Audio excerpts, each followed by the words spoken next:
And Solomon made affinity with Pharaoh, king of Egypt, and took Pharaoh's daughter, and brought her into the city of David, until he had made an end of building his own house, and the house of the Lord, and the wall of Jerusalem round about.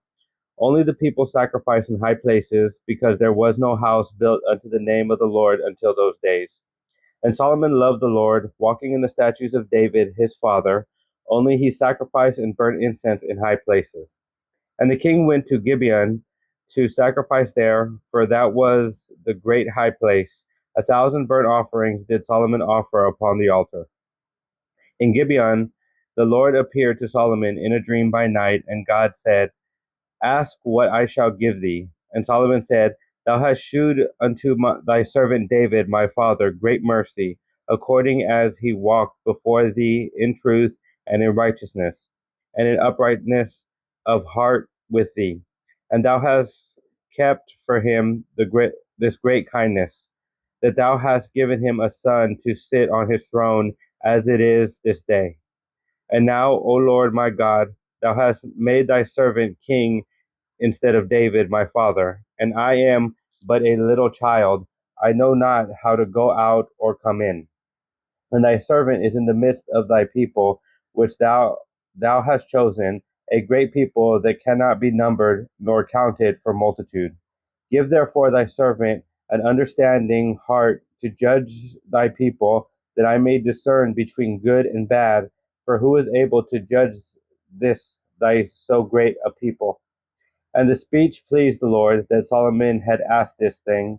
And God said unto him, Because thou hast asked this thing, and hast not asked for thyself long life, neither hast asked for riches for thyself, nor hast asked the life of thine enemies, but hast asked for thyself understanding to discern judgment.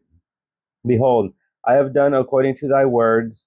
Lo, I have given thee a wise and an understanding heart, so that there was none like thee before thee, neither after thee shall any arise like unto thee.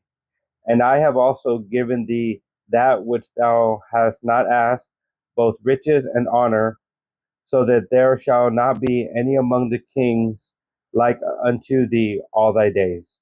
And if thou wilt walk in my ways to keep my statutes and my commandments, as thy father David did, walk, then I will lengthen thy days. When Solomon awoke, and behold, it was a dream, and he came to Jerusalem and stood before the ark of the covenant of the Lord, and offered up burnt offerings and offered peace offerings, and made a feast to all his servants. Then came there two women that were harlots unto the king, and stood before him.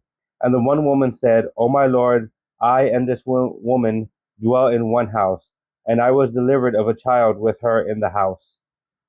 And it came to pass the third day that I was delivered, that this woman was delivered also, and we were together. There was no stranger with us in the house, save we two in the house. And the woman's child died in the night, because she overlaid it. And she arose at midnight, and took my son from beside me, while thine handmaid slept, and laid it in her bosom, and laid her dead child in my bosom. And when I rose in the morning to give my child suck, behold, it was dead. But when I had considered it in the morning, behold, it was not my son which I did bear. And the other woman said, Nay, but the living is my son, and the dead is thy son.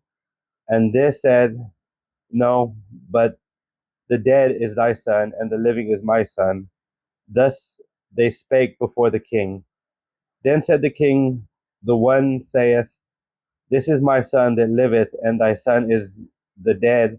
And the other saith, Nay, but thy son is the dead, and my son is the living. And the king said, Bring me a sword. And they brought a sword before the king. And the king said, Divide the living child in two, and give half to one and half to the other.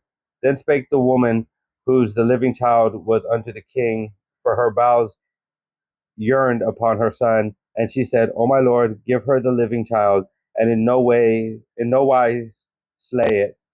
But the other said, Let it be neither mine nor thine, but divide it. Then the king answered and said, Give her the living child, and in no way slay it. She is the mother thereof. And all Israel heard of the judgment which the king had judged, and they feared the king, for they saw that the wisdom of God was in him to do judgment.